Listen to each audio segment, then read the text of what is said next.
그 기억하세요? 흰금 파급 논쟁. 그게 뭡니까? 바로 저 드레스예요. 저 드레스가 줄무늬가 있고 밝은색 배경이 있잖아요. 저게 흰색 바탕에 금색 줄무늬로 보이시는지 아니면 흰색 바탕이요? 파란색 바탕에 검은색 줄무늬로 보이는지. 전 파란색 바탕에 검은색으로 보이는데 저게 무슨 흰색이 어디 있습니까 저기에? 저는 저걸 흰금으로 봐요. 진짜요? 네, 저는 이해를 못해요. 저게 어떻게 파검으로 보이지? 우리 성균관대 김범준 교수님하고 같이 하는 모든 것은 예측 가능하다. 이 책을 같이 읽어보고 있습니다. 일부러 보신 분들은 야 머리를 그냥 한 대 맞았듯이 뭐야 별거 없잖아 이런 생각이 드는 베이지 정제. 근데 말씀하신 걸 요약해보면 하여튼 우리가 하는 거는 교황이 인간의 확률과 인간이 교황의 확률은 다르고, 그래서 뭔가를 예상할 때 사전 확률에, 사전에 이게 가능성이 얼마나 있는지를 생각해서 늘 확률을 생각해야지 그냥 나오는 대로 생각하면 안 된다. 약간 그런 거였죠? 그래서 우리가 맞습니다. 여자친구 둘이서 사귀냐 안 사귀냐 그런 얘기까지 했는데, 듣고 보면 되게 중요한 것 같은데 왜 우리는 이런 걸 처음 들어봤을까요? 이게 그 통계학의 발전 역사에서 예. 교과서에서 주로 배우는 통계학을 빈도주의 통계학이라고 하거든요. 빈도주의. 예. 얼마나 자주 나왔느냐? 뭐 동전을 던졌더니 앞면이 나올 확률 2분의 1. 또 던질 확률은 2분의 1. 2분의 1 곱하기 2분의 1 곱하기 2분의 1 이렇게 하는 거잖아요. 네, 맞아요. 네. 그게 빈도주의 확률이에요. 그런데 빈도주의의 문제가 이게 선험적이거든요. 네.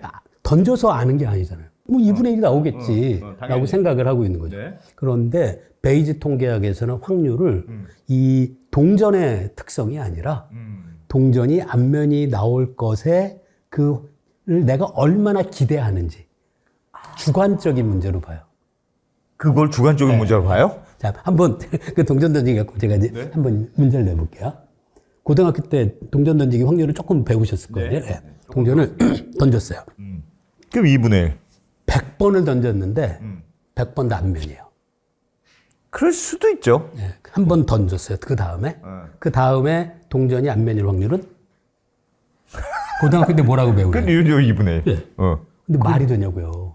100번을 던져서 했는데 네. 동전이 10중 8구 이상한 동전이잖아요. 그러면 동전 잘못 만든 거죠. 그렇지. 그럼 그래서- 동전을 잘못 만든 동전이지. 빈도주의 통계학에서는 네.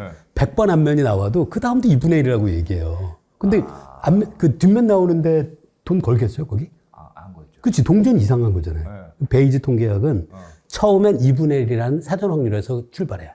요거 처음에는 2분의 1이야. 사전 기대값이. 그렇죠. 100번을 던졌는데 다 앞면이에요. 그러면 한 99% 올려야지. 그걸 변화시키는 거죠. 근데 우리는 그렇게 한다는 거예요. 100번 우리는 실제로 그렇게 하죠. 100번 던져서 앞면 나왔는데 그 다음에 뒷면 나오는데 돈 걸래? 그럼 누가 걸겠어? 동전 이상하다고 생각하잖아요. 그러니까 우리는 평소에는 베이지를 따라서 사고해요. 그런데 교과서에서 배우는 건 100번 앞면이 나와도 그 다음에 뒷면이 나올 확률은 2분의 1이라고 가르치는 거죠. 그 묵집바 할 때도요. 묵집바 원래 3분의 1이잖아요, 확률이. 남자는 주먹이지. 하면 주먹을 진짜 많이 내요. 맞아요. 주먹 많이. 그리고 사전 확률이 확 올라가지. 맞아요. 그런 느낌이다. 그걸 잘 안 배운 게 그건 안 약간 배워요. 어프로치가 다르네요. 완전히 처음에 달라가지고. 철학이 다르네요. 철학이 다른 거예요. 그러니까 확률이라는 것이 동전의 얘기를 보면 동전이 갖고 있는 객관적인 속성이다라고 보는 게 빈도주의.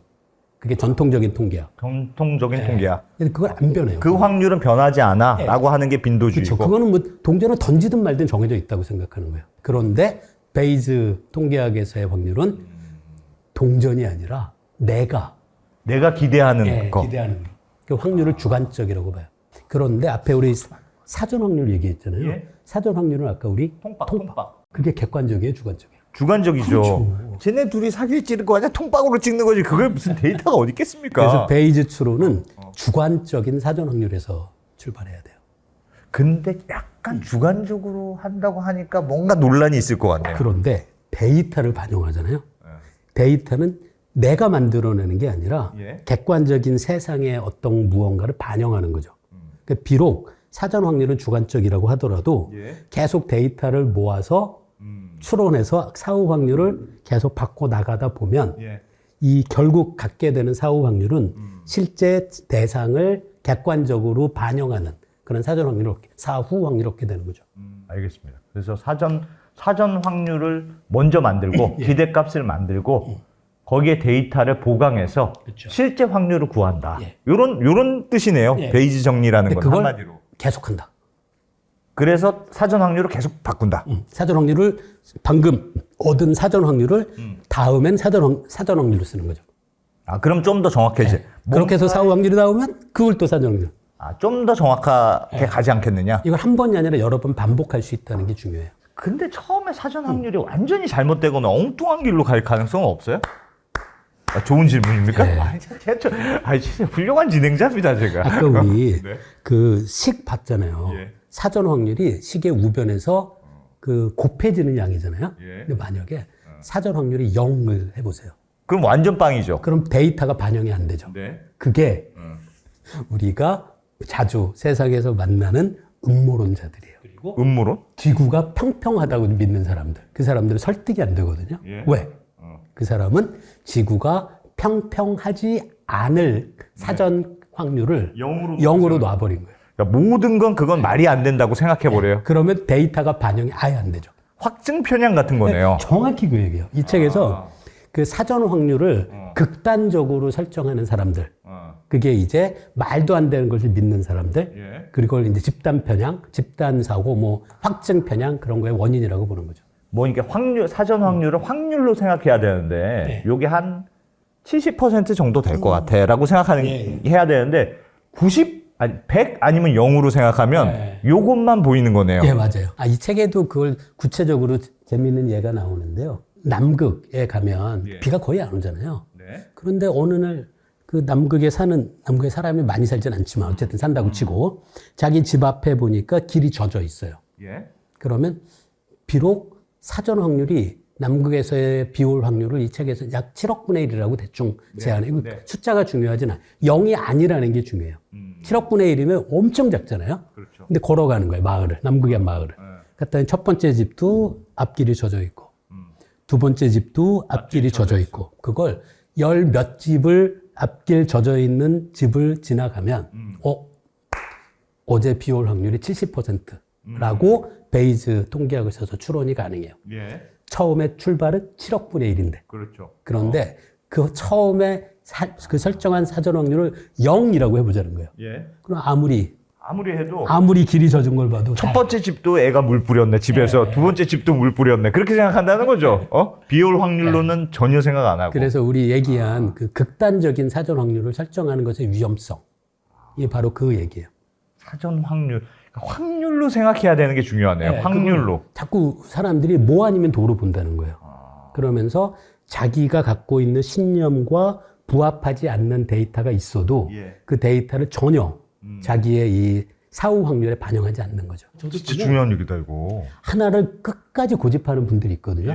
그러면 아마 경험하셨을 거예요. 이야기를 하면 설득이 안 돼요. 사전 확률을 뭐 아니면 도로 설정하지 말아라.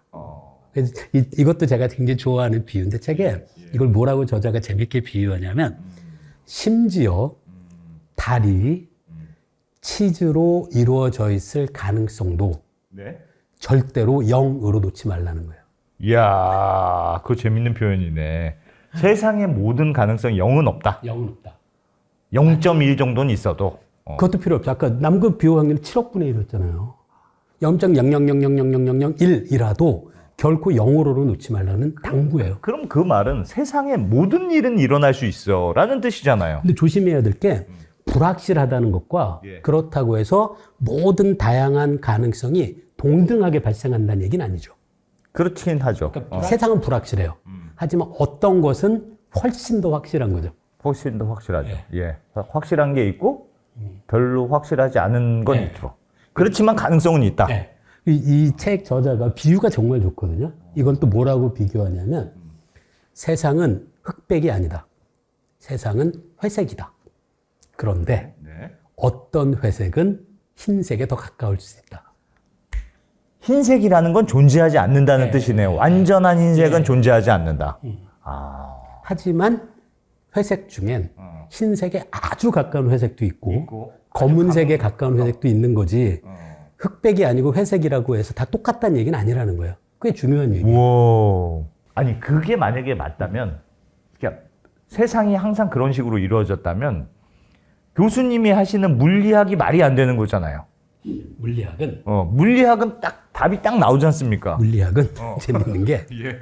사전 확률에다가 데이터가 갖고 있는 정보가 반영되잖아요. 예. 근데 물리학에 그 정말 사실 많은 분들이 물리학이 어렵다고 하는데 물리학이 제일 쉬워요. 왜냐하면 데이터가 없잖아요. 그럼 실험을 더 하는데. 계속하면 돼. 실험을 계속한다. 그래서 물리학의 대부분의 실험은 예. 사전 확률을 아까 극단적으로 상상하는 거 예. 그것만 아니라면 결국 사전 확률을 어떻게 설정하더라도 결과가 똑같아요. 뒤에 데이터가 너무 많으니까 너무 많아서. 계속 반복해서 데이터를 실험을 하면 되니까. 안 되면 또 실험하면 되죠. 예를 들어 뭐 그 실험을 해서 예를 들어 뭐 10,000개를 갖고 실험했더니 부족해요. 그럼 뭐 10만 번 하지 뭐 되잖아요. 그런데 사람을 대상으로 한 사회과학의 경우엔 예를 들어 100명에 대해서 여론조사를 했어요.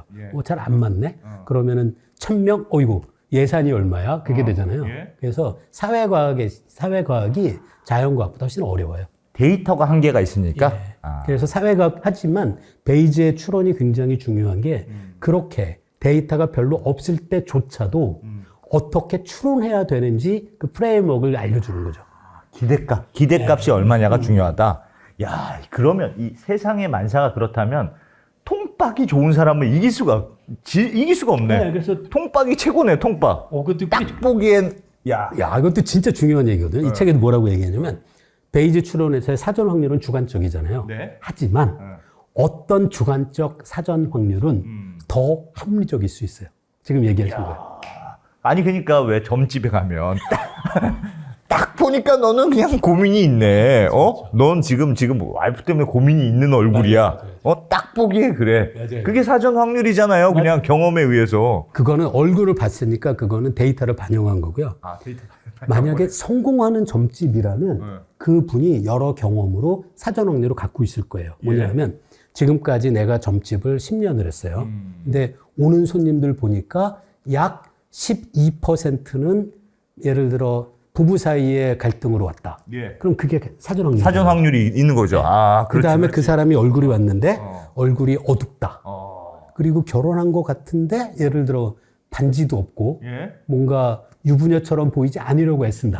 남편이 바람 폈네. 남편이 바람 핀 거네. 그러면 그걸 이제 데이터를 기반해서 가능도를 반영해서 처음은 12%였는데 지금 요거 보니까 35% 이렇게 되는 거죠.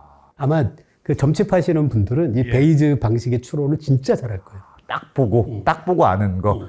그러니까 식당 주인들도 왜 진짜 잘하는 주인은 아니 식당 주인이 아니고 장사 잘하는 집은 걸어 들어오는 걸음걸이만 봐도 얘가 살지 안 살지 안다는 거잖아요. 그 왜 그런지는 모르겠어 나도. 근데 그 걸음걸이만 봐도 느낌이 얘는 살 것 같아, 안 살 것 같아. 귀신같이 안다는 거예요. 그런 것도 사전 확률이군요. 그러니까 그게 다 데이터를 기존에 반영한 사전 확률이 되는 거예요. 아니에요. 사전 확률은 그건 그렇죠. 자기의 지금까지의 경험이 사후 확률을 형성하고 그 사후 확률을 지금 사전 확률로 이용해서 새로운 데이터를 반영하는 거죠. 맞아요. 그런 의미에서는 내가 갖고 있는 사전 확률도 과거의 경험이 반영된 그런 확률일 수 있죠. 이게 그 책의 후반에 인간의 의식을 이 베이즈 방식으로 설명하는 그런 이야기들이 이어지는데요. 우리 생각하고 의식하는 것들. 사실 이게 요즘 뇌과학 분야에서 굉장히 사람들이 주목하는 주장이에요. 그래서 우리 뇌가 베이즈 추론을 끊임없이 계속 반복한다라는 주장이 있어요. 그걸 볼 수 있는 진짜 재밌는 몇 가지 이미지가 있죠. 그 첫 번째 읽어보시면 어떻게 읽으세요? 더 캣. 다시 보세요. 첫 번째 A하고 그거가 조금 이상한. 좀 이상한. 첫 번째는 A처럼 보이는 그게 H고 밑에는 A잖아요. 그러네. 근데 똑같이 적어놨네요. 근데 우리는 더 캣이라고 아무런 문제 없이 읽죠. 이것도 우리가 외부의 어떤 대상을 시각으로 보는 게 그냥 보이는 걸 객관적인 정보로 보지 않는다는 거예요. 맞습니다. 그건 진짜 맞는 것 같아요. 우리가 약간 너무 빨리 판단해야 되니까 미리 알고 있는 데이터를 반영해서 보는 것 같더라고요. 우리가 사전 확률을 갖고 있고 이 데이터가 들어오잖아요. 사전 확률과 이 데이터를 반영해서 이게 더 캣이다라고 판단하는 거죠. 그래서 이 뇌과학 분야에서 요즘 인간의 의식 자체가 베이지 추론이다라고 하는 주장이 바로 이런 얘기예요. 우리가 실제로 뇌에서 경험하는 건 객관적으로 들어온 감각 데이터가 아니라는 거예요. 아니고. 그 감각 데이터가 들어오면 예. 우리는 먼저 예상을 생성하고 새로 들어온 감각 데이터를 반영을 해서 이게 이걸 거다라고 예측해요. 이것도 예. 아까 얘기한 베이즈 추론인 거죠. 오, 통박의 찬미 같은 느낌이네. 진짜 그게 중요하다. 아니, 그러니까 사람은 저렇게 판단하지 않으면 원래 얘가 나를 잡아먹을 늑대인지 사슴인지 보자마자 판단해야 내가 도망갈지 잡을지를 결정한다는 거잖아요. 그러니까 빨리 결정하려면 기존의 통박을 네, 이용해서 맞아요. 판단해야 네, 되고 근데 뇌는 그렇게 발전해 왔다고 하더라고요. 그래야지만 우리 선조가 살아남아서 제 조상이 된 거죠.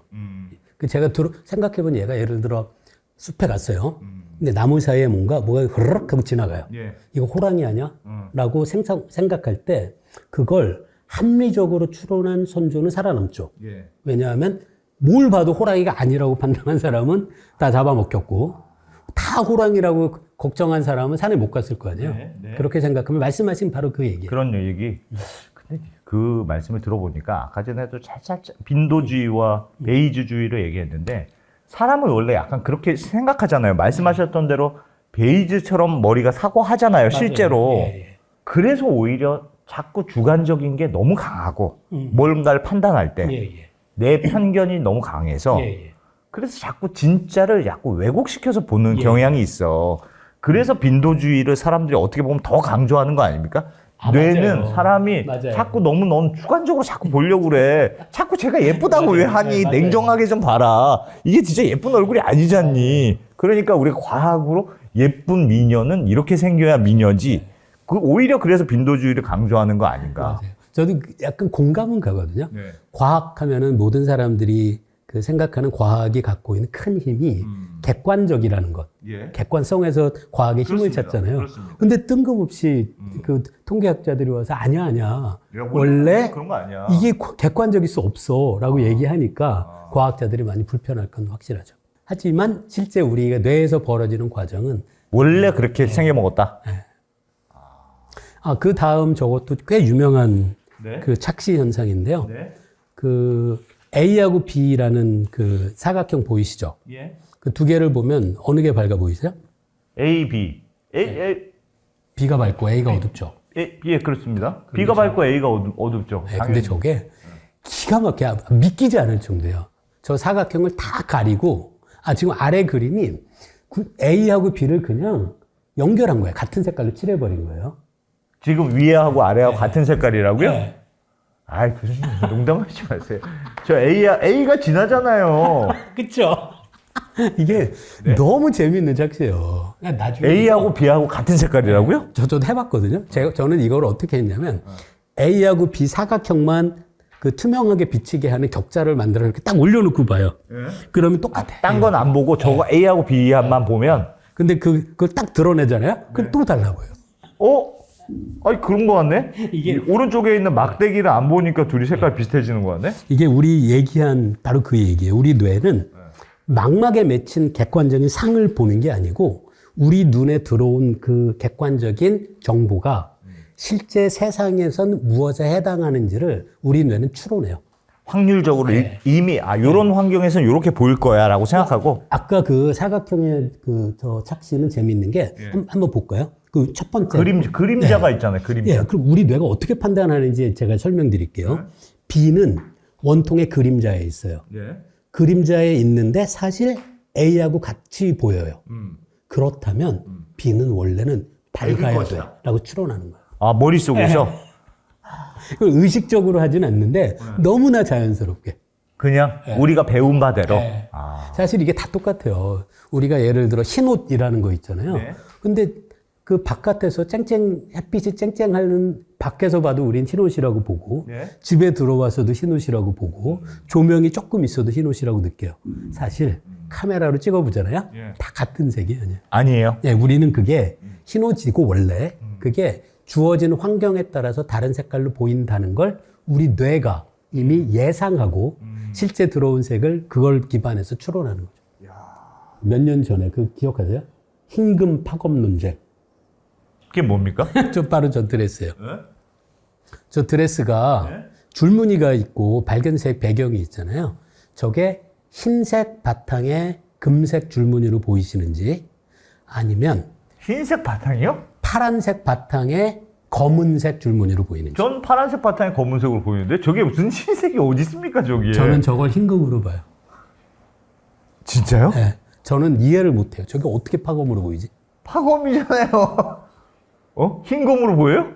그 사람들한테 물어보면 파검이 조금 많고요. 흰금도 꽤 많아요. 우와. 파란색 부분이 하얗게 보이고. 네, 저는 완벽한 그 흰색, 흰색은 조금 색깔이 있는 것처럼 보이는데 금색은 완벽한 금색. 완벽한 금색으로 보여요 이게?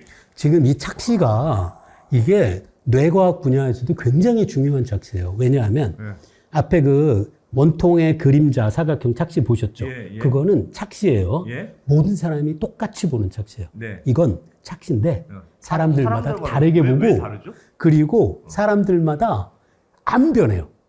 저걸 저는 흰금으로 보거든요. 몇 년 전에도 흰금으로 봤고 지금도 흰금으로 보고 앞으로도 흰금으로 봐요. 근데 우리 안익찬 대표님은 저걸 MC님은 파검으로 보고 앞으로도 파검으로 볼 거예요. 아무리 보려고 해도 안 바뀌는데요 색깔이? 근데 저도 그래요. 근데 저게 이 사진이 찍혀진 맥락이 네. 저게 좀 밝은 곳에서 역광으로 찍었잖아요. 예, 예. 저게 어떤 상황에 있는 드레스인지에 따라서 우리 뇌가 다르게 저 데이터를 판단하는 거죠. 이미 예, 그 사전 확률이 다른 거예요. 사전 확률이 다른 거예요. 근데 저는 이 드레스를 볼 때마다 꽤 큰 우리에게 그 교훈이 된다고 생각하거든요. 우리가 세상에서 만나는 사람들 중에 예. 그 나는 정말 이해할 수 없는 사고방식을 갖고 있는 분들 좀 있잖아요. 예. 그런 사람들을 볼 때 어쩌면 이 문제도 흰금 파검이 아닐까라고 생각하면서 우리 스스로를 자꾸 성찰해 봐야 된다고 생각해요. 저게 다르게 보이는 이유는 내가 그동안 봤던 데이터들이 달라서 그럴까요? 그렇죠. 지금 사전 확률이 다른 거예요. 형성된 사전 그렇죠. 확률이 근데 말씀하신 것처럼 그 형성된 사전 확률은 오랜 기간 동안 내 인생에서 경험에 의해서 변화된 사후 확률인 거죠. 이 착시 정말 의미 있다고 봤어요. 그럼 막 이렇게 음모론에 빠진 사람들도 그렇게 계속 사전 확률을 조정하면 계속 그렇게 보일 수 있겠네요. 그 나한테 0이 그분에겐 1이고 나한테 1이 그분들에게 0일 수 있는 거죠. 그런 의미에서 그분들이 이상하다고 제가 생각할 뿐 아니라 나도 어쩌면 이상한 것이 아닐까라고 고민해 보는 것. 그게 꼭 필요하다고 생각해요. 근데 저거는 본인이 저렇게 보이면 바뀌지가 않을 것 안 같습니다. 바뀌어요, 안 바뀌어요. 흰금 파검은 절대로 안 바뀝니다. 저게 어떻게 파검으로 보여요? 완전 파검인데 이거 참 어떻게 설명해야 되나? 저도 마찬가지예요. 아니 저게 어떻게 금색인데 저게 어떻게 검은색으로? 정말요, 진짜 희한하네. 사람들이 굉장히 많이 사전 확률에 의존적으로 판단하는군요.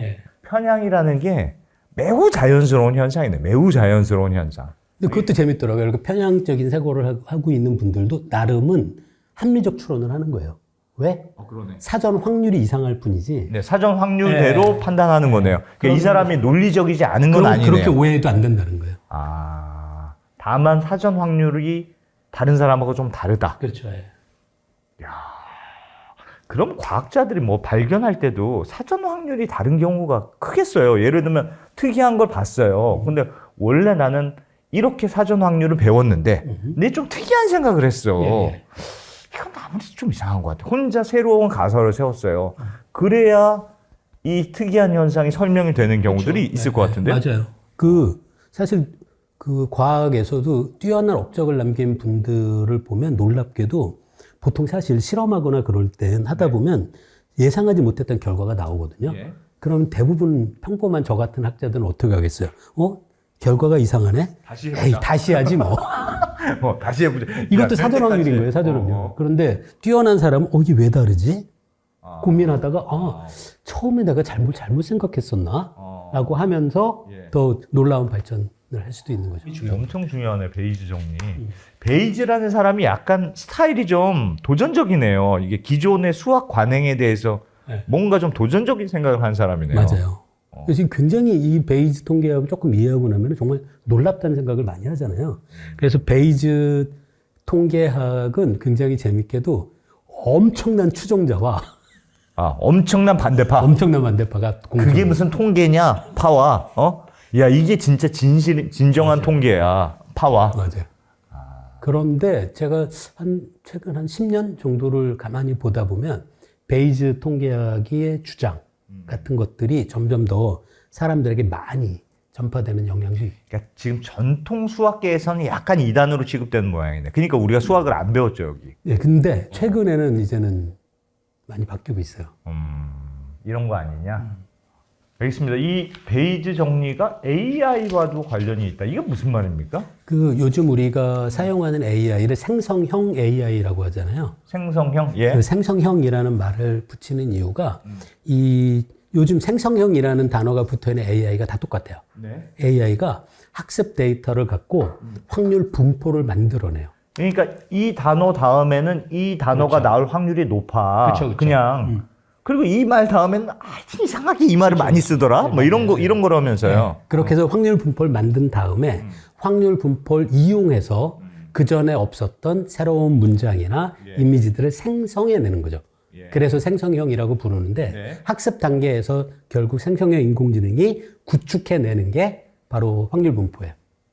근데 그렇게 해서 지금 그 말씀 드리는 게 약간 이해가 안 가는 게 예를 들면 그 확률적으로 그럴듯한 말을 찾아내서 이어붙이는 거야. 맞아요. 라고 하면 항상 확률이 높은 쪽으로만 나오지 확률이 낮은 쪽으로는 안 나올 거 아닙니까? 근데 그 확률이 100, 0이 아니라는 거예요. 예를 들어 A라는 단어 다음엔 B가 나올 확률이 70%, 예. C가 나올 확률이 60%. 예. 그럼 얘가 생성할 때 그 확률을 이용해서 생성해요. 그래서 똑같은 문장을 하더라도 완전히 똑같게 나오진 않아요. 똑같이 나오진 않아요? 비슷하게 나오죠. AI는 알겠어요. 생성형으로 하는 거다. 그게 그럼 베이즈처럼 확률적인 가능성을 가지고 생성하는 거니까 이것도 사실 따지고 보면 베이즈 정리에 베이즈 정리를 이용하는 거죠. 뭐 이렇게 후회 정도 되는 거 아니냐? 그렇죠. 예. 그래서 인공지능에 대한 아주 유명한 교과서가 있거든요. 네. 그 교과서 앞 페이지에 여러 사진들이 쭉 있는데 거기에 토마스 베이즈 사진도 딱 들어있어요. 오, 정말요? 네. 그 처음에 그 이론을 만들었다는 무슨 네. 토론토대 교수님 뭐 이런 분이 썼다는 책인데. 네, 그 유명한 책이 있는데 거기 앞 페이지에 베이즈 사진도 있어요. 베이즈가 진짜 영향을 많이 저 이것뿐 아니라 여러분이 이메일 받으실 때 스팸 메일 필터 있잖아요. 네. 그것도 여러분이 사용하시는 그 인공지능 그 이메일 프로그램에서 여러분이 스팸이라고 가끔은 스팸이 아닌 걸로 왔는데 여기 스팸인데라고 마크하잖아요. 네. 이걸 얘가 배워요. 그래서 점점 스팸 메일 필터가 여러분의 필요에 맞게 학습됩니다. 이것도 베이즈 추론 이용하는 거고요. 아, 그래요? 무슨 단어가 딱 들어가면 이거는 그냥 스팸이야라는 게 아니고, 그러니까 여러 가지 확률을 생각하는 거죠. 내가 한번 스팸으로 생각하면, 요런 단어들이 주로 들어가 있는 확률이 있던 게 스팸인 거야. 그럼 뭐 엉뚱한 게 들어가기도 하겠네요. 그렇죠. 네. 확률이니까. 네. 아, 그 스팸 메일 필터, 스팸 메일 함도 가끔 보셔야 돼요. 그렇구나. 예? 알겠습니다. 모든 게 베이즈 정리네요. 생각해보면. 자, 그러면 이 책에서 또 2부에서도 또 한 문장 골랐으니까 1부에서도 아는 척하기 좋은 한 문장. 뭐 있을까요? 인간은 베이즈 기계다. 나는 예측한다. 고로 존재한다. 이야, 데카르트의 그냥. 요 문장이 아마 이 책 그 들어가는 글에 나왔던 것 같아요. 솔직히 오늘 이 책 한다 그래서 나 오늘 진짜 X 됐다. 굉장히 오늘 무슨 말인지 못 알아듣으면 어떡하지? 굉장히 막 걱정하면서. 좋은 비유도 많이 해주시고 아까 통박 그거 아주 좋았어요. 좋았습니까? 네, 사전에 통박? 통박이다. 감사합니다. 제가 기여한 바가 있는 것 같습니다. 야, 오늘은 모든 것은 예측 가능하다. 좀 어려운 책이었는데 교수님이 너무 설명 쉽게 해주셔서 아주 재밌게 들은 것 같습니다. 어떠셨습니까, 오늘은? 아주 좋았습니다. 훌륭한 진행자랑 하니까 또 괜찮죠? 책이 좋습니다. 네, 너무 재밌었어요. 네. 이렇게 적절한 비유도 너무 잘 말씀해 주시고. 사실은 솔직히 말하면 제가 이거 읽어봤는데 좀 어렵습니다. 오늘 어려워요. 교수님이 말씀해 주신 것만큼 재밌진 않아요. 재밌어요. 어렵지만. 그런데 그래도 한 번쯤 생각해 볼 만한 주제들은 많이 있는 그런 책인 것 같습니다. 어디 가서 아는 척 하기는 매우 좋은 그런 책이다. 모든 것은 예측 가능하다. 자, 오늘 준비한 만찬은 여기까지고요. 다음에 또 더욱 풍성한 지식 만찬으로 찾아뵙겠습니다. 고맙습니다.